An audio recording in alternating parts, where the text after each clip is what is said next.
Oye, ¿qué pasaría si te dijera que para civilizaciones enteras, como los antiguos griegos, el color azul, pues, simplemente no existía? Mm, Me encontré con esto en las fuentes y de verdad me voló la cabeza. es una idea fascinante, la verdad. Homero, en sus grandes épicas, describía el mar como de color vino oscuro. Y el cielo como si fuera de bronce. Exacto. Y te preguntas, ¿cómo?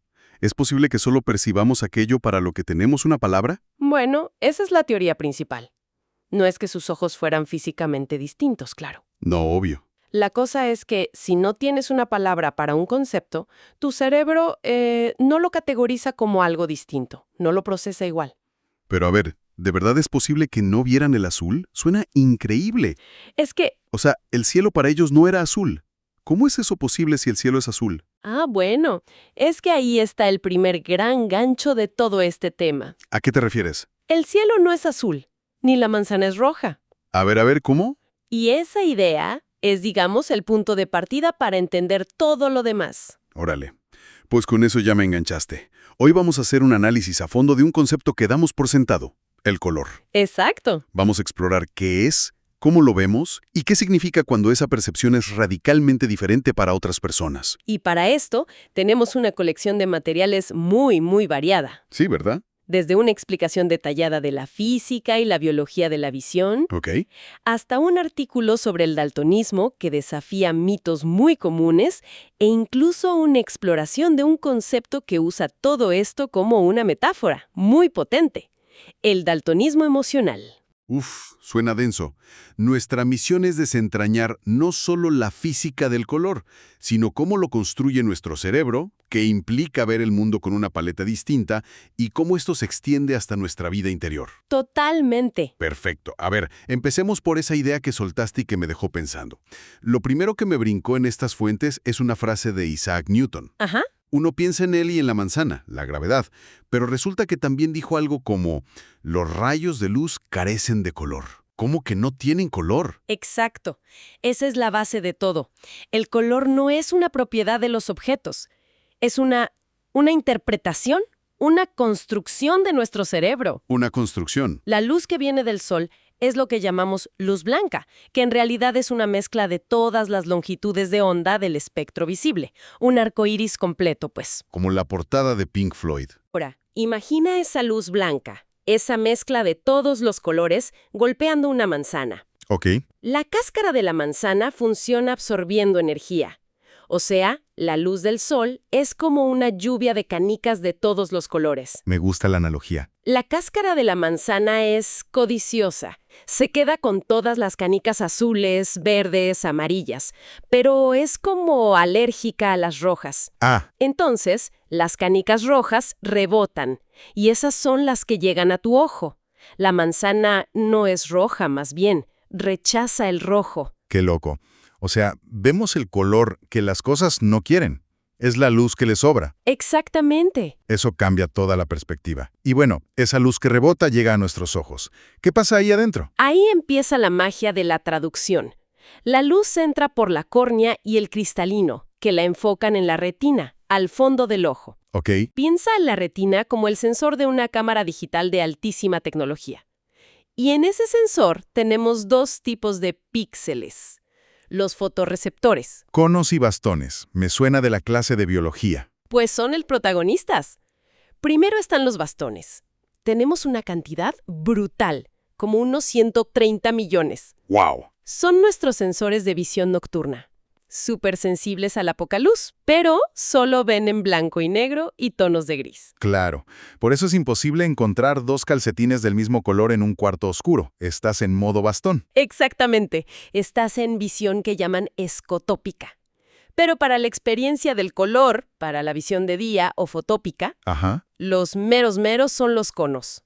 Tenemos muchos menos, unos 7 millones, pero son los que nos dan el color y la nitidez. Ok. Y aquí viene lo interesante. Solo tenemos 3 tipos. ¿Solo 3? Solo 3. Los conos L, que responden a longitudes de onda largas, lo que asociamos con el rojo. Rojo. Los conos M, para ondas medias, que asociamos con el verde. Ujú. Verde. Y los conos S, para ondas cortas, lo que vemos como azul.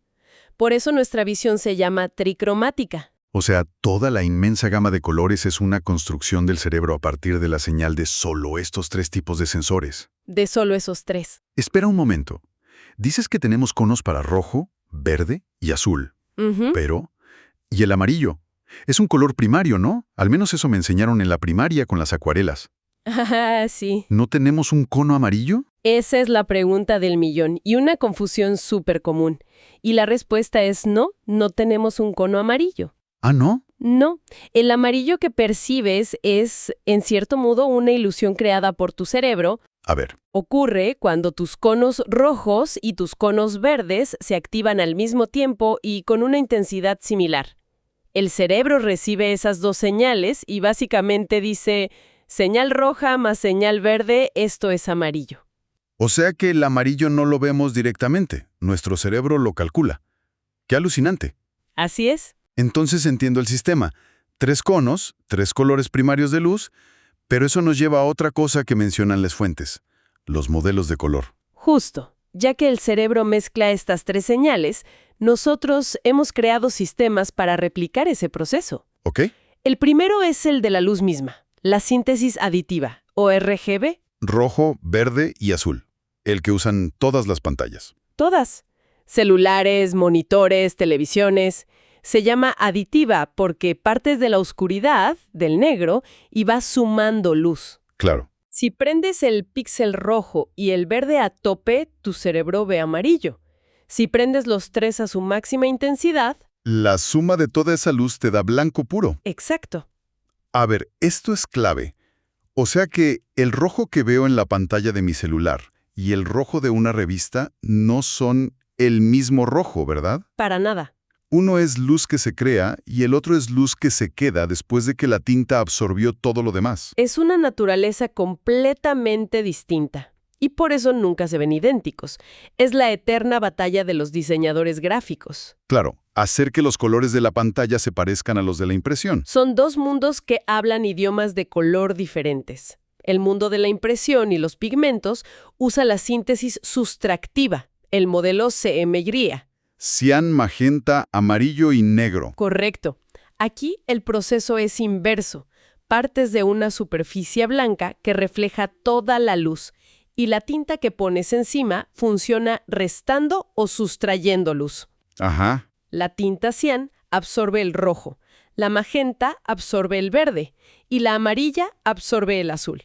En teoría, si mezclas las 3, deberías obtener negro. Pero nunca queda un negro intenso, siempre es como un café oscuro, ¿no? Justo. Por eso se añade la K, que significa key o clave, y es la tinta negra pura, Ah, ¿de ahí viene la K? para dar contraste y negros de verdad. Claro, por eso el cartucho de tinta negra de la impresora siempre se acaba primero, aunque casi no imprimas en negro. Jaja, sí. Es la tinta clave para todo. Esto también explica por qué el modelo de la escuela, el de rojo, amarillo y azul, RYB, es diferente. Es un modelo más tradicional, pero menos preciso, ¿no? 3 conos, 2 modelos, todo funciona como una máquina bien aceitada. Pero, ¿qué pasa cuando la máquina tiene un fallo? Me imagino que de ahí viene el daltonismo. Justamente. Y lo primero que las fuentes recalcan, y es muy importante, es que el término ceguera al color es incorrecto. Ok, eso es clave. Deberíamos hablar de una visión cromática limitada o diferente. Las personas con daltonismo sí ven colores. Solo que ven menos, o los ven distintos. Exacto. Perciben una gama más reducida. Esto ocurre cuando uno o más de los 3 tipos de conos no funcionan correctamente o, pues, directamente no están. Ya. Los tipos más comunes son los dicrómatas, que, como su nombre indica, solo tienen 2 tipos de conos funcionales. 2 de 3. ¿Sí? Los más frecuentes son los protanopes, que carecen de los conos L para el rojo, y los deuteranopes, que carecen de los conos M para el verde. ¿Y cómo ve el mundo alguien así?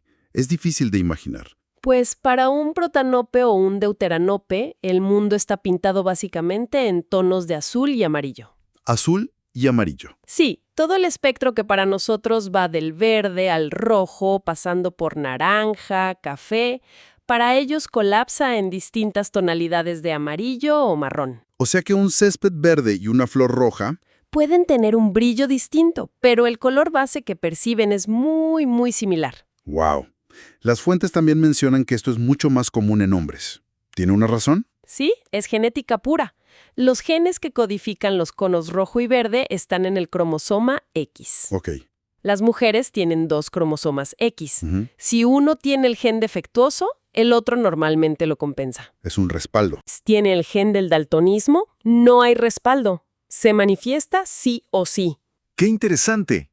Y para entender el impacto práctico, las fuentes usan un ejemplo genial, el mapa del Metro de Madrid. Es un ejemplo perfecto, sí. Para alguien con visión normal, ves líneas de todos los colores. Roja, verde, naranja, rosa. Muy fácil distinguirlas. Pero en la simulación para un protanope, la línea verde y la naranja se ven prácticamente idénticas, de un tono amarillento o ocre. ¡Qué complicado! Y la línea roja se ve como un marrón oscuro, casi negro. La gama de colores se reduce drásticamente. Lo que para los otros son colores distintos, para ellos es lo que llaman un estímulo pseudoisocromático. Exacto. Se ven casi iguales. Y eso los obliga a desarrollar estrategias de adaptación. Claro, en la vida diaria. Pensemos en un semáforo. Alguien con daltonismo protanope podría no distinguir bien el rojo del verde por el color en sí. Ajá. Pero aprende a usar información redundante. La posición, ¿cierto? Exacto. Saben que la luz de arriba siempre significa alto y la de abajo siempre significa avance, sin importar cómo perciban el color. Usan el contexto para suplir la información que el color no les da. Justo, la forma, la posición. Esto me lleva a la historia que cuentan de los 2 pilotos, que me pareció muy reveladora. Es un caso de estudio fantástico. 2 hombres, Donald McIntyre y John O'Brien, ambos con protanopia, la misma condición. Ok. A McIntyre, en su país, las pruebas estándar le impidieron volar, le truncaron la carrera. Qué fuerte. Mientras tanto, O'Brien, en Australia, pasó pruebas más funcionales y obtuvo su licencia de piloto comercial sin problemas. Y esto abre un debate súper importante sobre la discriminación laboral, ¿no? Sobre si las pruebas estándar, El famoso test de Ishihara. los círculos con puntos de colores y un número en el centro. Esos mismos. Si esas pruebas realmente miden la capacidad de una persona para hacer una tarea de forma segura, o si solo están midiendo una diferencia en la percepción que a lo mejor ni es relevante. Precisamente, plantea la pregunta, ¿estamos evaluando la normalidad de la percepción o la capacidad funcional real? Y es un debate que sigue abierto en muchas profesiones. Totalmente. Y bueno, cuando creía que ya había entendido todo desde la física hasta lo social, uno de los textos da un giro. Inesperado. Uf, sí. Usa todo esto del daltonismo no como una condición visual, sino como una metáfora muy potente para describir algo llamado alexitimia. O daltonismo emocional. Eso. Es un giro brillante, porque la analogía funciona a un nivel muy profundo. La alexitimia es una dificultad severa para identificar y describir las propias emociones. O sea, no es que no tengan emociones, No, es que no las pueden ver o nombrar. exacto. La fuente lo explica de una forma muy impactante. Estas personas ven lo que sucede, son conscientes de la situación, pero su cerebro no traduce esa información en sentimientos que puedan etiquetar. ¡Wow! Saben, por un proceso lógico, que deberían estar felices en una boda, pero no sienten la alegría de la forma en que la mayoría lo hace. No sienten el color de la emoción. Pueden sentir una agitación física, un nudo en el estómago, pero no saben si es ansiedad, emoción o indigestión. El artículo usa una frase que se me quedó grabada. La sonrisa que llevan puesta es solo la fachada de un edificio vacío. Es fuertísima. Y aclaran algo importante. No es psicopatía. Una distinción crucial, sí. En la psicopatía puede haber una falta de empatía o remordimiento. En la alexitimia, no. Ok. La persona puede tener una moral sólida, pero vive en una especie de niebla emocional. Es como intentar describir una sinfonía cuando solo puedes percibir el volumen, pero no la melodía o los instrumentos. Qué buena analogía. Hay algo sonando, pero no tienes las herramientas para desglosarlo y entenderlo. Justo. Y me imagino el impacto en las relaciones personales. ¿Cómo puedes conectar con alguien si no puedes identificar si lo que sientes es amor, enojo, frustración o simplemente algo? Es una de las mayores dificultades que enfrentan. La pareja puede decir, me siento triste, y la persona con alexitimia lo entiende a nivel intelectual, pero no puede empatizar con ese sentimiento. Porque no tiene un referente interno claro de qué es sentirse triste. De grises emocional. ¡Qué bárbaro! Vaya viaje el que hemos hecho. Empezamos con una onda de luz en el vacío, pasamos por la biología del ojo, la forma en que el cerebro construye nuestra realidad cromática. Ujú. Y vimos que esa realidad no es ni de lejos universal. El color es un fenómeno físico objetivo y al mismo tiempo una experiencia profundamente personal, subjetiva. ¿Sí? Una experiencia que puede ser moldeada por la genética, como en el daltonismo, o servir como metáfora para entender nuestra propia neurología, como en la lexitimia. Y todo nos regresa a esa pregunta del principio, a esos griegos que no tenían una palabra para el azul. Ujú. Las fuentes nos dejan con una idea fascinante para seguirle dando vueltas. Se la dejamos a quien nos escucha para reflexionar. Allá. Si mañana apareciera en la naturaleza un color completamente nuevo, uno que nuestros conos nunca hubieran procesado de esa forma, ¿seríamos capaces de verlo antes de tener una palabra para él? ¿O simplemente lo ignoraríamos, ciegos a una nueva franja del arco iris?